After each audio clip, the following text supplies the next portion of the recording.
आप सभी बच्चों का बीएससी जूलॉजी के 2023-27 सत्र के हिंदी माध्यम बैच में स्वागत है। पहले मैंने बेसिक 2 वीडियो लोड किया है, आप उसको देखें। और आज से मैं आरंभ करता हूं आपका जूलॉजी के सेमेस्टर 1 का पहला यूनिट, जिसका नाम है जंतु जैसे प्रोटिस्ट। इस चैप्टर का नाम है जंतु जैसे प्रोटिस्ट। और जंतु जैसे प्रोटिस्टों के बारे में हम आज से पढ़ना आरंभ करेंगे। इससे संबंधित प्रश्न उत्तर को भी करना आरंभ करेंगे। और हाँ, अगर आपको हिंदी माध्यम में पीडीएफ चाहिए तो आप हमारे टेलीग्राम चैनल पे जाए और जो भी मैं पढ़ा रहा हूँ उसका हूबहू पीडीएफ मौजूद है हिंदी माध्यम में। वहाँ से आप डाउनलोड कर ले उसे और अपने नोटबुक में नोट भी कर ले। जैसा कि अभी तक हम लोगों ने देखा है, पढ़ा है बेसिक जीव विज्ञान का बेसिक के बारे में। जीव विज्ञान के बेसिक पाठ्यक्रम को पढ़े हैं। वहां से बीएससी में आने के बाद जो जीव विज्ञान है आपका 2 भागों में बंट जाता है, बोटनी में और जूलॉजी में। अब जो व्यक्ति जूलॉजी ऑनर्स रखे हैं उनके पास इस सिलेबस के अनुसार से जो मेजर कोर्स है वह जूलॉजी हो जाएगा और माइनर कोर्स बोटनी हो जाएंगे। और जिन्होंने बोटनी ऑनर्स लिया है उनका मेजर कोर्स बोटनी हो जाएगा, माइनर कोर्स जूलॉजी हो जाएंगे। तो इसलिए आप यह मत समझिए कि हमको केवल जूलॉजी ही पढ़ना है। बोटनी वाले को भी जूलॉजी पढ़ना होगा, जूलॉजी वाले को भी बोटनी पढ़ना होगा। तो तैयारी करते हैं अभी से हम बोटनी और जूलॉजी का। जैसा कि आप जान रहे हैं, बिहार यूनिवर्सिटी ने नोटिफिकेशन दिया है कि 15 नवंबर से 11 दिसंबर के बीच में यह सेमेस्टर 1 की परीक्षा ले लेगी। तो उसके बीच में मैं 2 आपके बीच विषय बोटनी और जूलॉजी के पूरे पाठ्यक्रम को तैयारी करा दूंगा। आप इसी प्रकार जुड़े रहे हमारे यूट्यूब चैनल से। मैं आप सभी बच्चों को मुफ्त पढ़ाऊंगा। इसमें देखो, एकदम शांति दिमाग से समझो। आपने जो भी चीज़ 9th में पढ़ा है, जो चीज़ 11th में पढ़ा है, अब वही चीज़ मैं आपको बीएससी के सेमेस्टर 1 में बतलाऊंगा। आपने 9th में पैरामीशियम को देखा होगा, फोटो बनाया होगा, ड्रॉ किया होगा, अमीबा को ड्रॉ किया होगा। हूबहू वही चीज़ हमको सेमेस्टर 1 में भी पढ़ना है। आप ध्यान दीजिएगा, थोड़ा सा अपने ब्रेन पे बल लगाइएगा तो पूरा का पूरा सिलेबस हमारा आसान हो जाएगा। पूरे दुनिया के जितने भी सजीव है जिसका हम जीव विज्ञान में चर्चा करते हैं, उन सभी को जीव वैज्ञानिकों ने 6 किंगडम और 3 डोमेन, याद रखिएगा इसमें 3 डोमेन यहाँ पे लिखे होंगे, 3 डोमेन और 6 किंगडम में बांटा है। अब यही 3 डोमेन बोलो या 6 किंगडम बोल दीजिए, 3 डोमेन या 6 किंगडम, इसी के बारे में पूरा बोटनी और जूलॉजी दोनों में पढ़ना हमको है। अच्छा, ऐसे बच्चे जो बोटनी ऑनर्स लिए हैं तो उनका तो बोटनी आपका मेजर पेपर हो जाएगा, लेकिन जूलॉजी भी आपको पढ़ना पड़ेगा, वह माइनर कोर्स में। और जो जूलॉजी लिए हो उसको भी बोटनी पढ़ना पड़ जाएगा। इसलिए बोटनी और जूलॉजी दोनों का क्लास आप नियमित रूप से करोगे, देखोगे, पढ़ोगे तो आपका दो फैकल्टी जो है जूलॉजी और बोटनी का मैं पूर्ण रूप से तय समय सीमा के अंदर तैयारी करा दूंगा। हम 3 डोमेन की चर्चा करते हैं तो एक डोमेन उसमें आर्किया आ जाएंगे, जिसके अंतर्गत सभी पुराने आर्की बैक्टीरिया के बारे में पढ़ेंगे। दूसरा डोमेन बैक्टीरिया आ जाएंगे, यानी एक नए जीवाणु के बारे में पढ़ेंगे। और उसके बाद तीसरा डोमेन यूकैरिया, सभी यूकैरियोटिक जीवों को एक वृक्ष में बांट दिया गया, सबका नाम दे दिया गया यूकैरिया। अब इस प्रकार 3 डोमेन आपको याद हो गए होंगे, आर्किया, बैक्टीरिया और यूकैरिया। इसमें से 6 किंगडम को बाहर निकाला गया है। तो एक आर्किया किंगडम, एक बैक्टीरिया, एक प्रोटिस्टा, एक फंजाई, एक प्लांटी और एक एनिमेलिया। इस प्रकार से कुल 6 किंगडम में पूरे भागों को बांट दिया गया है। पूरे जीवन बायोलॉजी के जितने जीव है, जितने सजीव है पृथ्वी पर, उन सभी को इन 6 भागों में बांट दिया गया है। अब चर्चा करेंगे हम किसको किस सेक्शन में पढ़ना है। तो आप समझ रहे हो कि प्लांटी को तो पूरा का पूरा हमको पढ़ना पड़ जाएगा बोटनी में, फिर भी इसके साथ कुछ और सेक्शन को डाल दिया गया है, जैसे प्लांटी के अंदर ही बैक्टीरिया के बारे में भी पढ़ना पड़ जाएगा और आर्की बैक्टीरिया के भी बारे में पढ़ना पड़ जाएगा और कुछ विषाणुओं के बारे में भी पढ़ना पड़ जाएगा हमको बॉटनी के अंदर जो सिलेबस बना है। अब आइए जूलॉजी की बात करते हैं, तो जूलॉजी में तो पूरा का पूरा एनिमल्स के बारे में तो पढ़ने ही है, साथ में प्रोटिस्टा में से ऐसे जीवों को निकाल लिया गया है जिसमें जंतु वाले लक्षण है। तो प्रोटिस्टा में वे जीव जिसमें जंतु वाले लक्षण है उसको हम प्रोटोजोआ बोले थे। तो इस प्रोटोजोआ को पढ़ना है और पहला यूनिट ही हमारा स्टार्ट होता है प्रोटोजोआ से। तो कहाँ से हम बीएससी का सिलेबस स्टार्ट कर रहे हैं आपको समझ में आ गया होगा। अब चलते हैं एक एक करके प्रोटोजोआ के बारे में हम समझेंगे। जहां आप कॉपी निकाल कर बैठे रहोगे, ऐसे सभी मेरी बातों को ध्यानपूर्वक सुनोगे, समझोगे, इस डायग्राम को आप अपने कॉपी पे नोट कर लोगे। और मैंने अभी बताया किसको बॉटनी में और किसको जूलॉजी में पढ़ना है वो भी आप नोट कर लीजिएगा। इसको नोट करने की आवश्यकता नहीं है, वही चीज़ हमने इसमें भी लिखा है कि इस पाठ्यक्रम में हमें तीसरे डोमेन यूकैरिया की बात करेंगे। किसमें? तो एसिलोमेट्स एनिमल्स में, जिसमें जगत प्रोटिस्टा के एक कोशिकीय ससीम केंद्रकी, जिसको अंग्रेजी में यूकैरियोटिक, आसान होगा हमको अंग्रेजी में ससीम केंद्रकी नहीं यूकैरियोटिक बोलना। तो यूकैरियोट जीवों के साथ साथ जगत प्लांटी, फंजाई और एनिमेलिया के बहुकोशिकीय ससीम केंद्रकी जीव सम्मिलित है। पहले 5 जगत वर्गीकरण प्रणाली के भाग थे। बस ये पूर्व क्लास का उठाया गया, इससे इतना ही समझ के आगे चलोगे। नोट करने की इसमें कोई आवश्यकता नहीं है। अब हम देखेंगे इसके अंदर किसको किसको हम पढ़ेंगे। तो सबसे पहले देखिए हम एसिलोमेट्स एनिमल्स, यानी आपका सेमेस्टर 1 में हमें कितने जीवों के बारे में पढ़ना है नवंबर तक। तो सब ये जो देख रहे हैं अलबत टाइप का तस्वीर आपको दिखाई दे रहा होगा। मुझे लगता है कि आपने कभी इसको देखा नहीं होगा। ये समुद्री जीव है, इसका नाम है पोरीफेरा। नाम सुना होगा इंटर में भी या नाम सुना होगा आप 9th में भी। तो हमको इसमें पोरीफेरा जो पहला जीव स्टार्ट होता है फाइलम है उसके बारे में पढ़ना पड़ेगा। उसके बाद पढ़ना पड़ जाएगा, ये देखिए ये हाइड्रा है जो सिलेंट्रेटा के अंतर्गत आता है, इसके बारे में पढ़ना पड़ जाएगा। सब पहले से आप जान रहे हैं, बस थोड़ा सा विस्तृत पढ़ना पड़ेगी हमको। तीसरा जीव आप देखिएगा ये टीनोफोरा है, हाइड्रा से ही निकल के इसको अलग कर दिया गया था, इसको पढ़ना पड़ेगा हमको फर्स्ट सेमेस्टर के अंतर्गत। चौथा है प्लेटी हेलमेंथिस, इसको पढ़ना पड़ेगा। 5वां पढ़ना पड़ेगा हमको ये गोल गोल कीड़ा देख रहे हैं जिसको बोलते हैं एस्केलमेंथिस, इसको पढ़ना पड़ेगा। और आज से जो हम स्टार्ट कर रहे हैं प्रोटिस्टा, तो प्रोटिस्टा में भिन्न भिन्न प्रोटिस्टाओं को जानकारी लेते हुए जंतु वाले गुण जिस प्रोटिस्टा में है उनके बारे में केवल पढ़ना पड़ेगा, तो वह प्रोटोजोआन्स होंगे। तो इस प्रकार से आपको बीएससी 2023-27 सत्र के पहले सेमेस्टर में जो पढ़ना पड़ेगा वह सबसे पहले प्रोटिस्टा, दूसरा नंबर में पोरीफेरा, सिलेंट्रेटा, टीनोफोरा, प्लेटीहेलमेंथिस और एस्केलमेंथिस। आपका जो यूनिट का नाम है सेमेस्टर में जो सिलेबस दिया गया है वह दिया गया है प्रोटिस्टा टू सूडोसिलोमेट्स।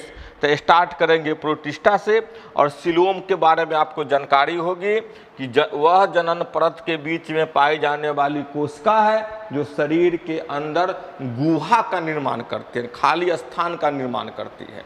तो यहाँ तक आता है एसिलोमेट्स, इसमें ये आ जाएंगे सूडोसिलोमेट्स में, यानी इसके पास सिलोमेट्स है लेकिन पैच के रूप में है, वास्तविक नहीं है।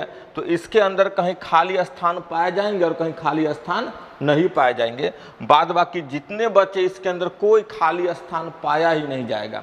कैविटी अंग्रेजी में, हिंदी में गुहा बोलते हैं, वो पाई नहीं जाएगी। तो इस प्रकार से सिलेबस की चर्चा हुई और अब हम स्टार्ट करेंगे प्रोटिस्टा के बारे में। आप सबसे पहले देखोगे एक वैज्ञानिक है, इनका नाम है अर्नेस्ट हेकल। इन्होंने ही सबसे पहले प्रोटिस्टा का नामकरण किया था, इन्होंने ही सबसे पहले नाम दिया था प्रोटिस्टा। देखेंगे यहाँ पे अर्नेस्ट हेकल प्रोटिस्टा का नाम देने वाले वैज्ञानिक थे 1866 ईस्वी में। इन्होंने क्या किया था कि सभी प्रोकैरियोटिक जीवों को, सभी यूकैरियोटिक जीवों में से एक कोशिकीय जीवों को बाहर निकालकर एक समूह बना दिया था। उस समूह का नाम दिया था प्रोटिस्टा। और आज लगभग पृथ्वी पर जितने भी स्पीसीज है उसमें से इसकी आबादी 10% है, लेकिन इसकी संख्या अधिक है, इसलिए बोल कि इसकी प्रचुरता अधिक है।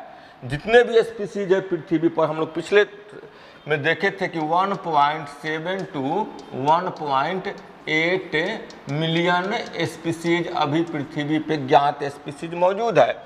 इसमें से इसकी संख्या 10% है, लेकिन इसकी मात्रा, इसकी क्वांटिटी पृथ्वी पर बहुत ज़्यादा है, इसलिए हम बोले इसकी प्रचुरता अत्यधिक है। और जीव वैज्ञानिक अनेक कारणों से इसका अध्ययन करते हैं। तो अभी आपने सीखा कि प्रोटिस्टा किसने दिया था, इनसे नाम याद रखेंगे। अर्नेस्ट हेकल ने प्रोटिस्टा को शब्द दिया था। इन्होंने ही प्रोटिस्टा को अलग वर्गीकरण प्रणाली में रखा था।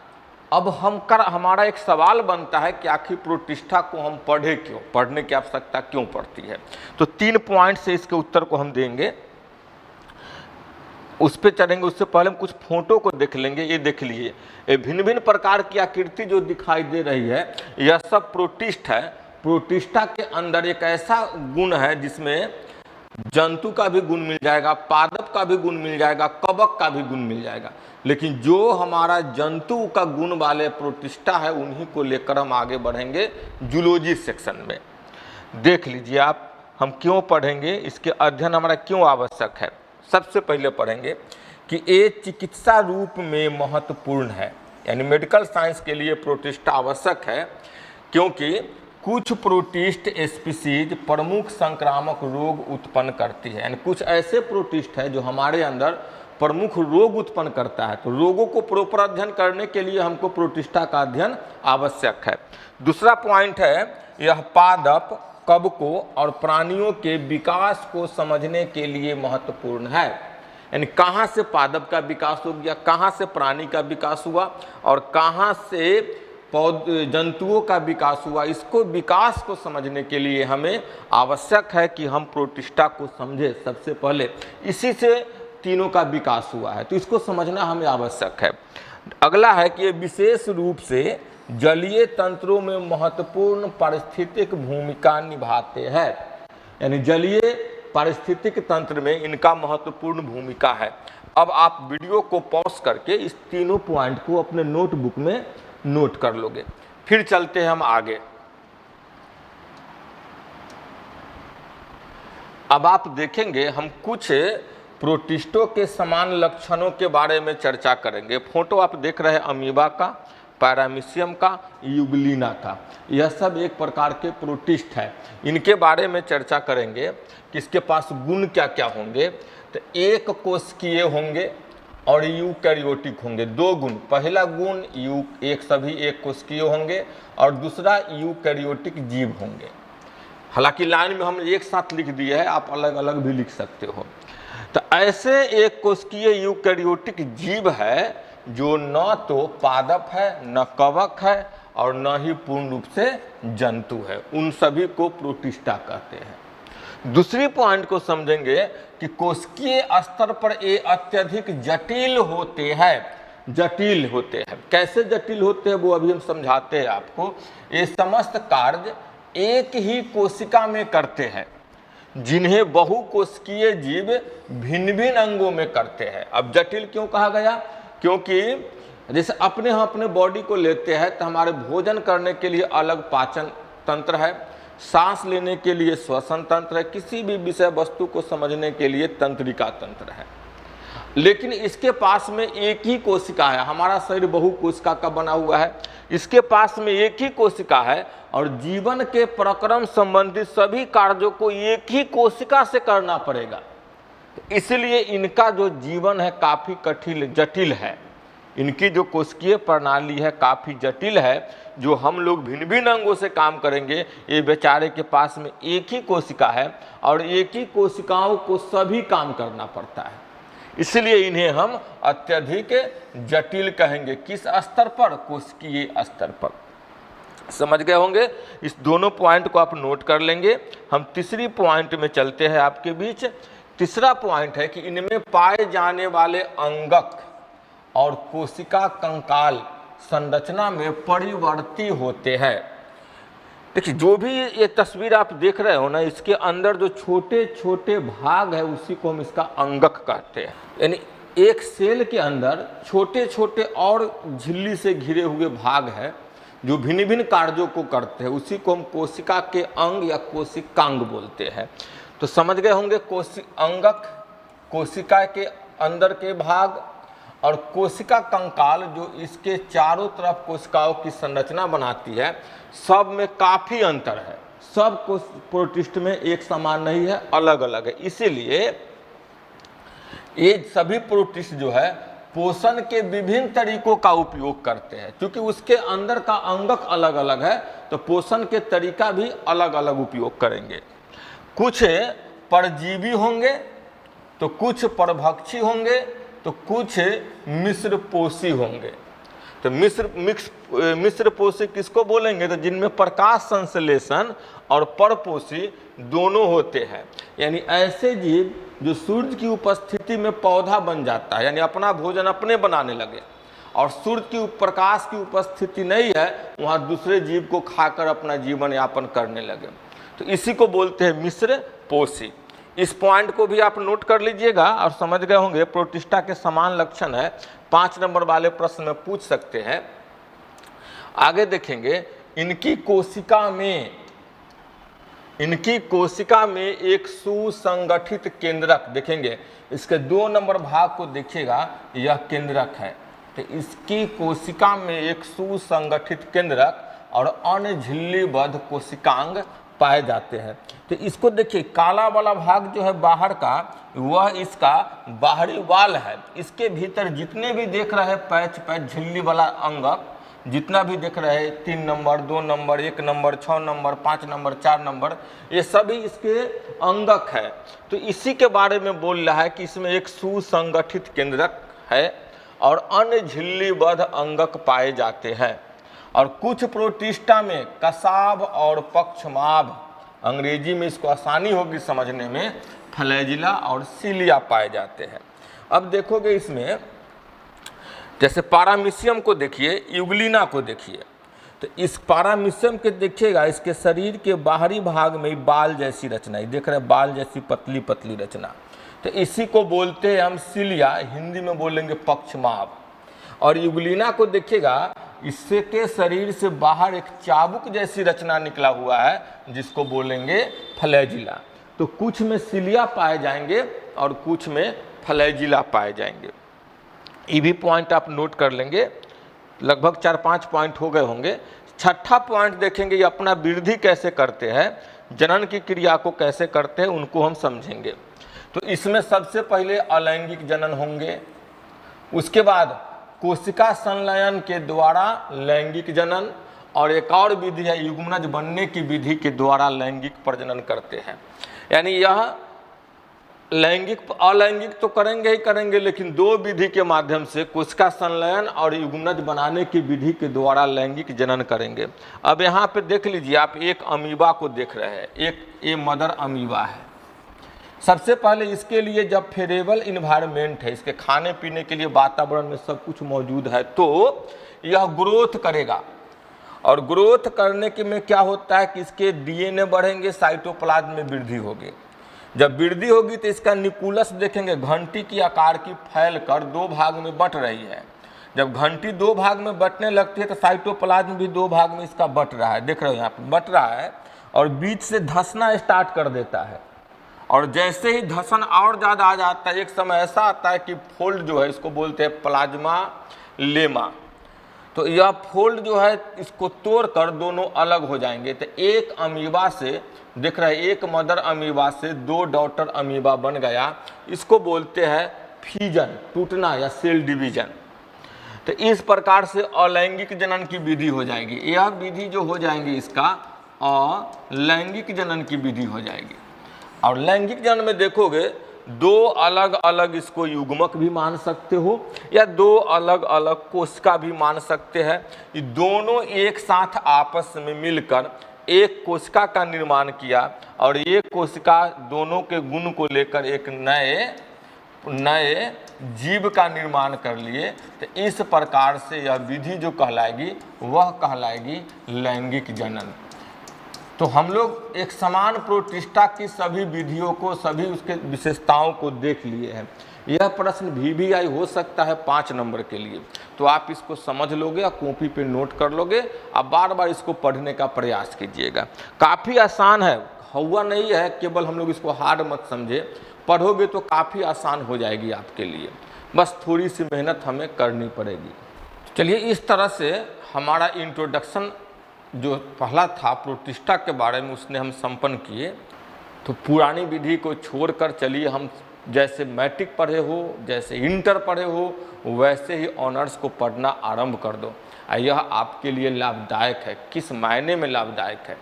मान लिया जाए कि आप मैट्रिक करने के बाद इंटर में नाम लिखाते हो। इंटर के बाद आपको अपने करियर के प्रति संवेदनशील हो जानी चाहिए।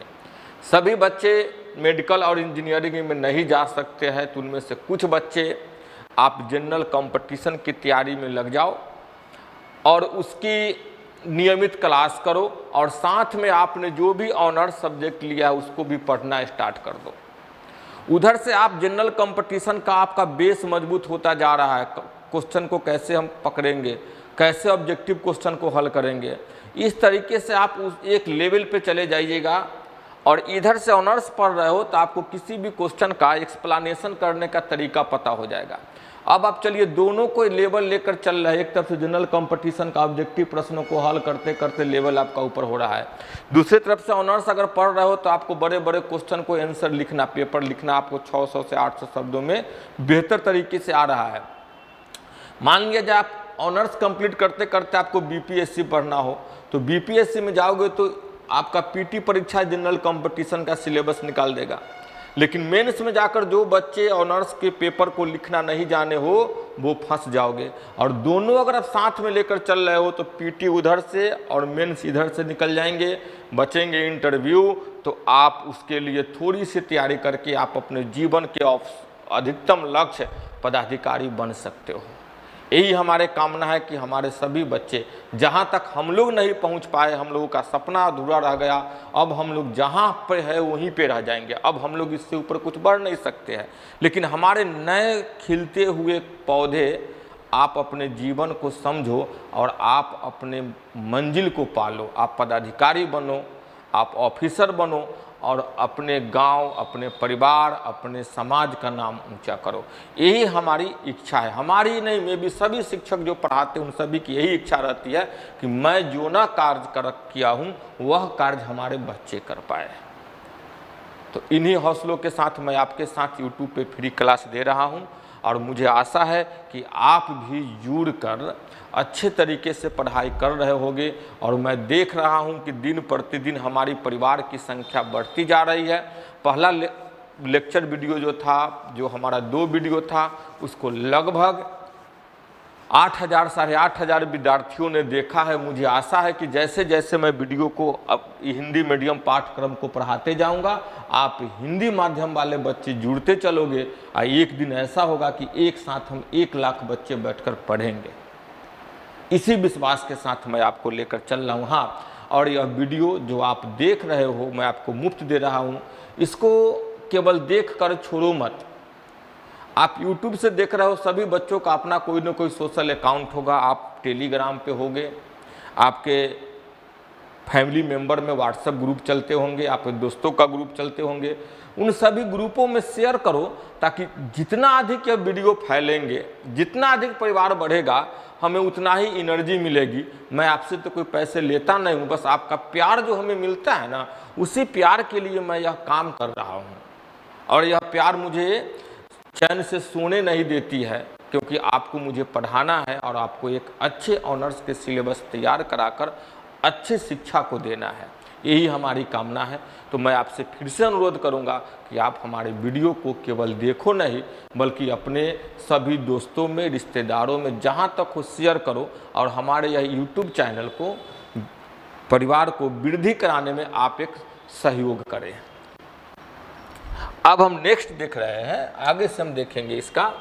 आप देखो, किंगडम प्रोटिस्टा को हम एक डिवाइड किए, एक डायग्राम को अच्छे तरीके से समझिएगा। किंगडम प्रोटिस्टा को हम किन किन भागों में डिवाइड किए हैं। इसमें तीनों जीवों का गुण होता है, आप देख रहे हो। इसमें गुण मिल जाएंगे आपको, ये पादप का भी गुण मिल जाएगा। सबसे पहले पादप का गुण मिल जाएगा प्रोटिस्टा में, प्राणी यानी जंतु का गुण मिल जाएगा, और इसमें गुण मिल जाएंगे आपको कवकों के भी गुण मिल जाएंगे। तो इसके आधार पे हमने इसको 3 श्रेणी में बांटा है। तो ऐसे प्रोटिस्टा जिनमें पौधे के गुण पाए जाते हैं, उसके अंतर्गत 3 आएंगे, यूग्लिनोइड्स, डायनोफ्लैजिलेट्स और क्राइसोफाइटस। तो प्रोटिस्टा को हम डिवाइड कर रहे हैं, क्राइसोफाइटस, डायनोफ्लैजिलेट्स, यूग्लिनोइड्स। और एनिमल लाइक्स जो भी होंगे उसको हम बोलेंगे प्रोटोजोआ, इसको हम बोलेंगे प्रोटोजोआ। और जो फंगल लाइक होंगे, कवक के लाइक होंगे, उसको बोलेंगे स्लाइम मोल्डस। इस प्रकार से हम प्रोटिस्टा को 4-5 भागों में बांट दिए हैं। पहला भाग क्राइसोफाइटस, डायनोफ्लैजिलेट्स, यूग्लिनोइड्स, स्लाइम मोल्डस, और सबसे अंतिम में प्रोटोजोआ की चर्चा करेंगे। इसके नाम याद रखने के लिए आसानी सा ट्रिक हमने आपको दिया था शुरू में भी, क्राइडिनो युग स्लिम प्रो। क्राई, आप नोट कर लेंगे इसको, डीनो युग स्लिम प्रो। अब देखिए, क्राई से क्राइसोफाइटस, पहला 3 जो हो जाएगा यह प्लांट जैसे गुण आ जाएंगे इसमें। क्राइसोफाइटस, डायनोफ्लैजिलेट्स, यूग्लिनोइड्स, स्लाइम से स्लाइम मोल्डस, सबसे अंतिम में प्रोटोजोआ, इसमें एनिमल जैसे गुण आ जाएंगे। अच्छा, प्रोटोजोआ को भी हम इसके चलने वाले भाग के आधार पे 4 भागों में बांटे हैं, एमोबॉइड प्रोटोजोआन्स, फ्लैजिलेटेड प्रोटोजोआन्स, सिलिएटेड प्रोटोजोआन्स और स्पोरोजोआन्स। इस प्रकार से आप इस डायग्राम को नोट कर लें, या आपके लिए बहुत महत्वपूर्ण है। इसके बाद हम एक एक को चर्चा करेंगे, जिसका आवश्यक नहीं है उसकी शॉर्ट चर्चा करके चले जाएंगे, जिसकी हमको ज़्यादा आवश्यकता पड़ेगी उसको हम लंबे बृहत रूप से चर्चा करेंगे। अभी आगे हम बढ़ेंगे, इसको एक एक करके डिस्कशन करेंगे। अब देखेंगे, सबसे पहला हमारा वर्गीकरण जो किए उसमें 5 गो बांटे थे, क्राई, डीनो, युग, स्लाइम, प्रो। पहला क्राइसोफाइटस के बारे में देखेंगे, तस्वीर को भी देखिए, यही क्राइसोफाइटस की तस्वीर आपके सामने है, जिसके अंतर्गत डायटम्स और गोल्डन एल्गी, देखिए डायटम्स और सुनहरे शैवाल आएंगे। किसके अंदर? क्राइसोफाइटस के अंदर। इसके गुणों को देखोगे तो सबसे पहला गुण देखिएगा कि यह स्वच्छ जल, लवणीय यानी समुद्री पर्यावरण दोनों में पाया जाएगा। यह अत्यंत सूक्ष्म होता है, जिसको हम खुले आंखों से देख नहीं सकते, किसी न किसी सूक्ष्मदर्शी की आवश्यकता पड़ेगी ही देखने के लिए। और यह जलधारा के साथ निश्चेष्ट रूप से बहते रहते हैं, यानी जिधर की ओर जलधारा बहेंगे उसी में यह जल के धारा के साथ बहता जाएगा। जैसे मछली को आप देखे होइएगा कि जल धारा इधर बढ़ रही है तो उल्टा चढ़ती है, इसमें नहीं, जिधर की ओर जल की धारा बहेगी उसी के साथ यह क्राइसोफाइटस भी बहता चला जाएगा। अगला गुण देखेंगे कि डायटम्स, दो, एक गोल्डन एल्गी और डायटम्स, इसमें से केवल डायटम्स में कोशिका भित्ति साबुनदानी की तरह होती है, साबुनदानी की तरह इसी के अनुरूप के 2 अतिछादित कवच बनाती है। अब साबुनदानी देखे होंगे, साबुन रखने वाले, एक नीचे से एक ऊपर से कवर होता है, उसके बीच में खांच फंसा होता है, उस खांच में दोनों फंस जाते हैं। इस तस्वीर को देखिए, एक नीचे वाला खांच आपको दिखाई दे रही होगी और यह ऊपर वाला खांच। तो ठीक इसी प्रकार की इसकी कोशिका भित्ति होती है, साबुनदानी की खांच की तरह। इन भित्तियों में सिलिका होती है, यह सिलिका जो कभी नष्ट नहीं होते हैं। तब सिलिका का बना इसका भित्ति होता है, तो सिलिका नष्ट नहीं होगा तो भित्ति को भी नष्ट होने नहीं देगा। तो इस प्रकार मृत डायटम्स अपने परिवेश यानी वास स्थल में कोशिका भित्ति के अवशेष को बहुत बड़ी संख्या में छोड़ जाते हैं। क्योंकि यह जीव है तो मरेंगे ही, और मरने के बाद यह अपने आसपास के वातावरण में बहुत बड़ी मात्रा में कोशिका भित्ति को छोड़ देंगे। तो करोड़ों वर्ष में जमा इस अवशेष को डायटमी मृदा, डायटेमियस अर्थ कहते हैं, जिसका उपयोग तेल, कफ सिरप को निस्यंदन करने में, सफाई करने में, दाग धब्बे को छुड़ाने में किया जाता है। तो यह था हमारा क्राइसोफाइटस का एक परिचय। दूसरा हम देखेंगे, क्राइसोफाइटस के बाद आते हैं डायनोफ्लैजिलेट्स। क्राइडिनो युग सिलिम्प्रो से आपने पढ़ा होगा, याद किया होगा। डायनोफ्लैजिलेट्स में देखते हैं इसमें क्या क्या आ जाएंगे, तो एक एक करके पढ़िएगा, समझिएगा, और इसके फोटो को थोड़ा सा आप देखोगे। हम सभी फोटो को ला दिए हैं, अब आप समझेंगे एक एक करके इसमें कि यह जीवधारी मुख्यतः समुद्री एवं प्रकाश संश्लेषी होते हैं। कौन सा? डायनोफ्लैजिलेट्स। इसमें उपस्थित प्रमुख वर्णकों के आधार पर पीला, हरा, भूरा, नीला अथवा लाल दिखते हैं। क्योंकि प्रकाश संश्लेषण होते हैं तो इसमें विशेष प्रकार के वर्णक पाए जाएंगे, और जैसा वर्णक पाए जाएंगे वैसा इनका रंग हो जाएगा। तो रंग आप देख सकते हैं, इसमें पीला भी हो सकते हैं, लाल भी हो सकते हैं, नीला भी हो सकता है और भूरा भी हो सकता है। यानी जिस प्रकार का वर्णक होंगे उस प्रकार के इसके रंग होंगे। नेक्स्ट हम देखेंगे, इनकी कोशिका भित्ति के बाहर सतह पर सेलुलोज की कड़ी पट्टिका होती है। इसको देखो, कोशिका भित्ति इसके देख रहे हैं, इसके बाहरी सतह पर सेलुलोज की एक कड़ी पट्टिका है। जिस अधिकतर डायनोफ्लैजिलेट्स में देखिए, डायनो DI से डायनोफ्लैजिलेट्स, इससे स्पष्ट होता है कि इसके पास में 2 फ्लैजिला पाया जाएगा, 2 फ्लैजिला पाया जाएगा डायनोफ्लैजिलेट्स में। तो अधिकतर डायनोफ्लैजिलेट्स में 2 कसाब यानी फ्लैजिला, एक लंबवत लॉन्गिट्यूडनली तथा दूसरा अनुप्रस्थ ट्रांसवर्सली रूप से भित्ति पट्टिकाओं के बीच खांच में उपस्थित होता है। आप देखोगे इसका एक आ रहा है ऊपर से नीचे तक, ये एक फ्लैजिला है। फिर से समझिएगा, हो सकता है पीला कलर हम लिए है तो आपको समझ में ना आए। इसमें देखिए सेलुलोज की पट्टी है, इसका एक खांच बना हुआ है बीच में, नेगेटिव पर कैसे खांच बना हुआ है, गोल हूबहू बना हुआ है। तो एक फ्लैजिला जो है इसका ट्रांस लॉन्गिट्यूडनली यानी लंबवत है, और दूसरा यहाँ से स्टार्ट होकर इसको लपेटा लगा के फिर यहाँ तक आयल रहेगा। तो एक जो है समझिए, एक माथे से निकला हुआ फ्लैजिला है सो पैर तक है, और दूसरा गर्दन में लपेटले है। इस प्रकार से इसमें 2 फ्लैजिला प्रेजेंट होंगे। अगला नोट्स, अगला पॉइंट्स को देखेंगे कि प्रायः लाल डायनोफ्लैजिलेट्स की संख्या में विस्फोट होता है, जिससे समुद्र का जल लाल यानी लाल तरंगे जैसे दिखने लगते हैं। देख रहे हैं इस फोटो को, जब समुद्र में लाल डायनोफ्लैजिलेट्स की संख्या अत्यधिक बढ़ जाएगी तो समुद्र की लहर जो है वह लाल दिखने लगते हैं, जो फोटो में आप दिख रहे हैं। तो इतनी बड़ी संख्या के जीव से निकले जीव विष, जिसको अंग्रेजी में हम टॉक्सिन भी कहेंगे, के कारण मछली एवं अन्य समुद्री जीव मर जाते हैं। तो लाल शैवाल से जो विष निकलता है जिसके कारण समुद्री जीव मर जाएंगे। अब समझो कि जहाँ पे लाल शैवाल, पानी लाल दिखाई देंगे, वहाँ पे दूसरे समुद्री जीव पाए नहीं जाएंगे निश्चित रूप से, क्योंकि इसके विष से अन्य जीवों को मार देंगे। इसका उदाहरण आप हमेशा याद रखोगे, गोनिया लैक्स। लाल शैवाल का उदाहरण कौन है? गोनिया लैक्स। इस प्रकार से हमारा एक दूसरा प्रोटिस्टा डायनोफ्लैजिलेट्स भी समाप्त हुए। अब चलेंगे तीसरे में, यूग्लिनोइड्स के तरफ। तीसरा देखिए यूग्लिनोइड्स। अब इसके गुण को पढ़ेंगे। पहला गुण को देखेंगे कि इसमें अधिकांशतः स्वच्छ जल में पाए जाने वाले जीवधारी है, जो स्थिर जल में पाए जाते हैं। अभी तक देखिए समुद्री जल में, लवणीय में भी, स्वच्छ में भी पाए जाएंगे, लेकिन यूग्लिनोइड्स केवल और केवल स्वच्छ जल में पाए जाएंगे और स्थिर जल में पाए जाएंगे।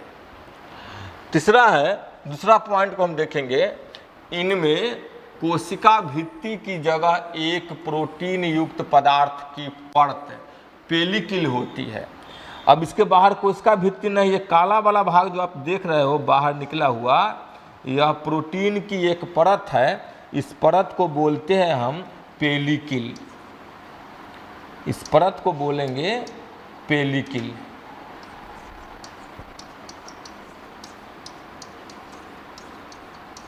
इस परत को पेलिकल बोलेंगे, जो इनकी संरचना को लचीला बनाता है। पेलिकल करके करेगा क्या, तो इसके बॉडी को सॉफ्ट एंड लचीला बनाएगा। तीसरे गुण को हम देखेंगे, तीसरे पॉइंट को देखेंगे कि इनमें दो कसाब या दो फ्लैजिला होते हैं, जिनमें एक छोटा और दूसरा लंबा होता है। यहाँ से देखें, इसके पास दो फ्लैजिला, एक काफी लंबा निकला हुआ है और एक छोटा, नजदीक में जाकर खत्म हो जाएगा। चौथा गुण देखेंगे इसका कि सूर्य प्रकाश की उपस्थिति में ये प्रकाश संश्लेषी यानी फोटोसिंथेटिक होते हैं, लेकिन सूर्य के प्रकाश नहीं मिलने पर यह अन्य सूक्ष्म जीवधारियों की तरह शिकार कर परपोषी का व्यवहार करते हैं। अब इस युगलिना को देखिए, जब सनलाइट मिलेंगे तब यह अपना भोजन अपने बना लेंगे पौधे की तरह, लेकिन जैसे ही सनलाइट अगर नहीं मिलेंगे तो दूसरे जीव को शिकार करके अपना भोजन प्राप्त करने लगेंगे। तो इसमें पौधे का भी गुण और जंतु का भी गुण दोनों पाया जाएगा। 3 नंबर में आप देख रहे हैं संरचना में जो हरा हरा पदार्थ छितरा हुआ दिखाई दे रहा है, यह पौधे में पाए जाने वाले क्लोरोप्लास्ट वर्णक है, और इसी के कारण ये अपना भोजन अपने बना लेगा सूर्य की उपस्थिति में। अगर यह नहीं होगा तो नहीं बना पाएगा, तो दूसरे जीवों को यह भक्षण करने लगेगा। क्लियर हमारा है।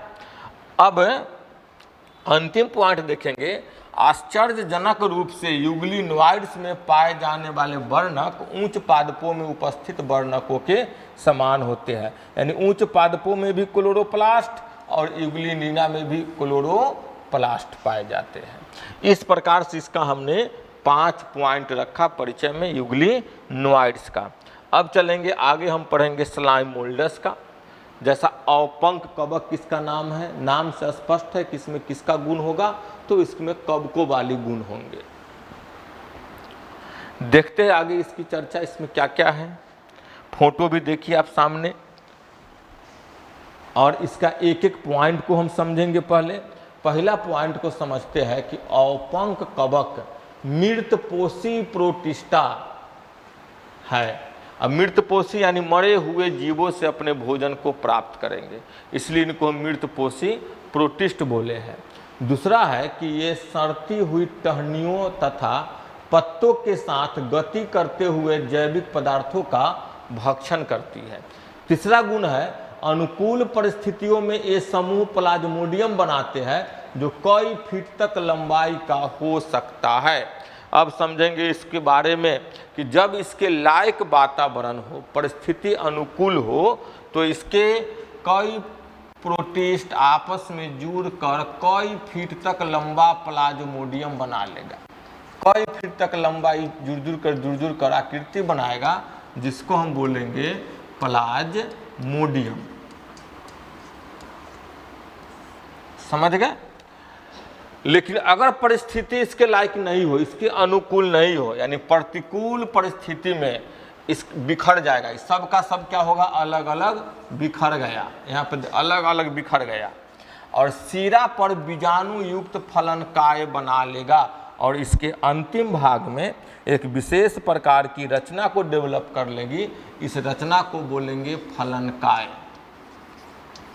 इसको बोलेंगे फलनकाय, और इस फलनकाय के अंदर इसके बीजाणु पाए जाएंगे। तो बीजाणु युक्त फलनकाय बना लिया। इन बीजाणुओं का परिक्षेपण वायु के साथ होता है। अब क्या होगा, यहाँ जिस जगह पे है वहाँ पे खाने पीने की चीज़ नहीं है, लेकिन इसके बीजाणु यहाँ से हवा के द्वारा उड़कर एक नए स्थान पे चले गए, और यहाँ खाने पीने की चीज़ है तो फिर वृद्धि करके एक नए कवक को बना लेंगे।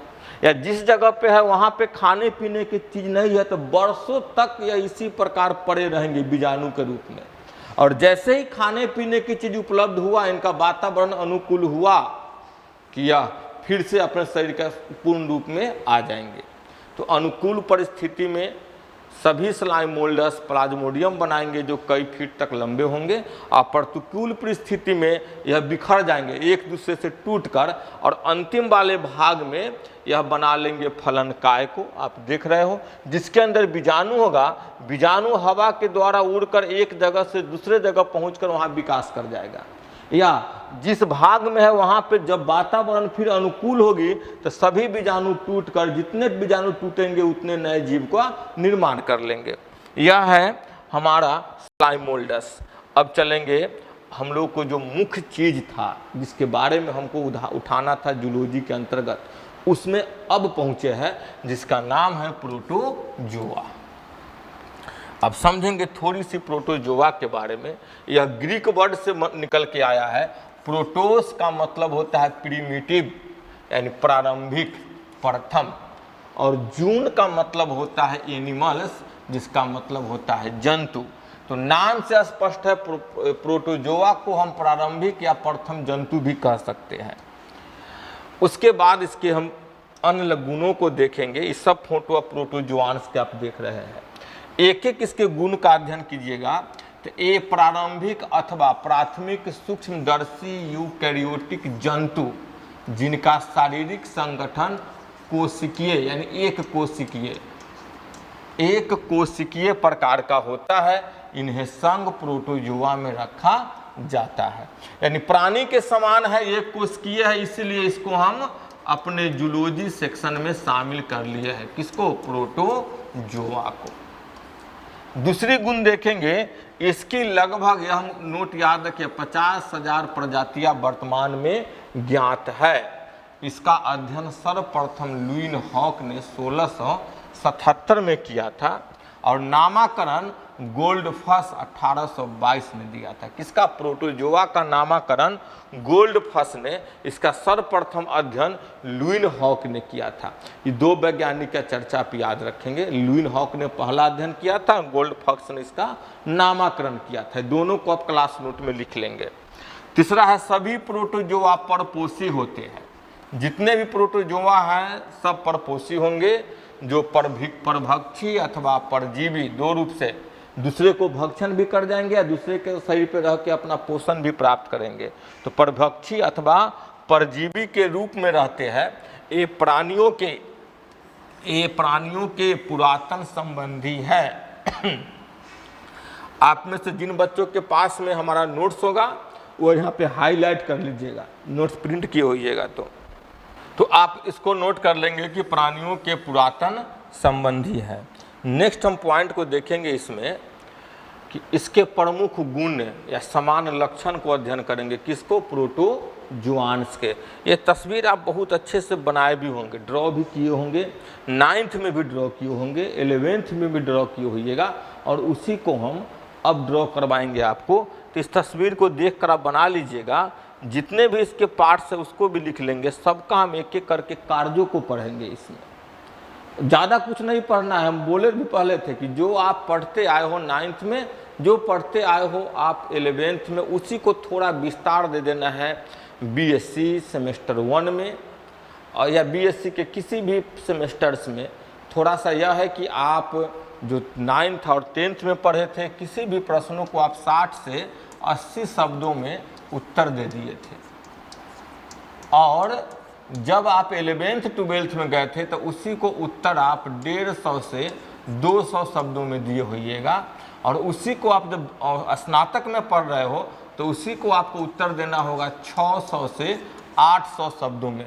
तो हम शब्द कैसे आगे बढ़ाएंगे? जब इसके एक एक अंगों के एक एक भाग के बारे में जानेंगे और उसका डिस्कशन करते हुए चले जाएंगे, ऑटोमेटिक शब्द हमारा 600 से 800 पूर जाएंगे। तो काफ़ी आसान है। बस रास्ता हमको लगता है कि मंजिल काफ़ी मुश्किल है, अगर चलना आरंभ कर दोगे तो आसान हो जाएगी।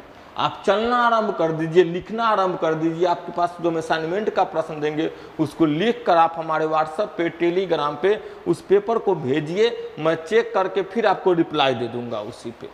तो इस प्रकार से आप जैसे लिखना आरंभ करोगे, कभी हो सकता है कि 600 से 800 वर्ड में आप नहीं लिख पाए, 50-60 वर्ड में ही लिख पाए।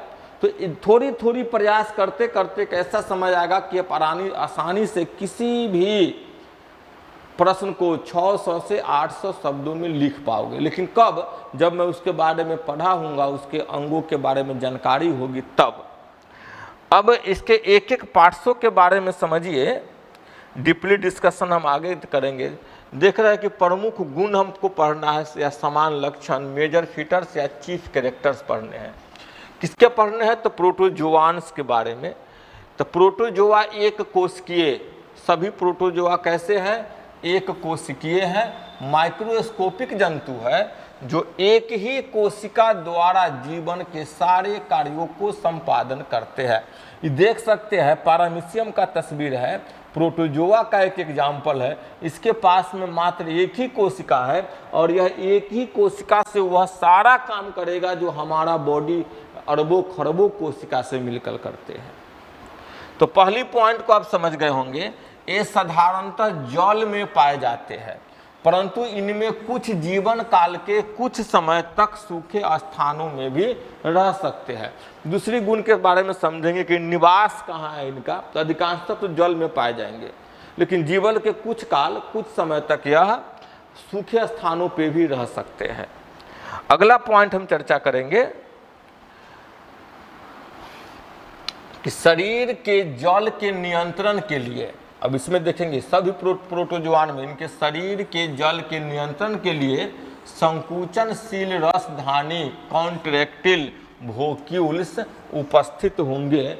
जैसे बड़े जीवों में, जैसे खासकर हम लोगों में जल को नियंत्रण के लिए किडनी है जो शरीर के अंदर जल को नियंत्रण करता है। इसके पास में जल को नियंत्रण करने के लिए देखेंगे दो कॉन्ट्रैक्टिल वोक्यूल्स है जो दोनों शरीर के अंतिम सिरे पे मौजूद है। यही इसके शरीर में जल का नियंत्रण करता है। तो अब आपको पता चल गया होगा कि कॉन्ट्रैक्टिल वोक्यूल क्या करता है, तो जल को नियंत्रण करता है। एक के बार में सबके बारे में नहीं जानेंगे, तस्वीर बना लीजिएगा। सबसे बाहर जो बाल जैसा रचना निकला हुआ है उसको सिलिया बोलेंगे, और इसमें जो लाइनिंग है, बाहरी परत है, इसको हम पेलिकिल बोलेंगे। पेलिकिल बोलेंगे, कहीं पे नोट हुआ है, छूट गया हुआ देख लीजिएगा। अब पेलिकिल के बाद इसको समान रूप से हम आगे भी पढ़ेंगे, यहाँ पे थोड़ा सा जान जाए। सिलिया है, ये पेलिकिल है। इसके ऊपर और नीचे देखिएगा दो गोल और तारे जैसा रचना है, एक वृत्ताकार और एक तारे जैसी रचना इस चारों तरफ घेरे हुआ है। समझिए तो एक फूल जैसा रचना बन गया जिसको हम बोलेंगे कॉन्ट्रैक्टिल वैक्यूल्स। अब इसके पास देखिएगा छोटा छोटा दानेदार थैला जैसी रचना है जिसको बोलेंगे हम फूड वैक्यूल्स, और इसमें दो निकुलस है। देखिएगा एक बड़ा सा निकुलस है बीच में जिसको बोले माइक्रोनिकुलस, और एक छोटा सा निकुलस है जिसको बोल दिए माइक्रोनिकुलस। इसके शरीर में देखिएगा एक बाहरी भाग में काफ़ी बड़ा एक होल है जो अंदर तक गया है, तो इस होल को बोलेंगे ओरल ग्रूव्स, और इसके अंदर जितने तरल पदार्थ भरे हुए हैं उसको बोलेंगे साइटोप्लाज्म। बस इतना ही तस्वीर को ड्रॉ कर लीजिएगा आप, इनके बारे में समझिए।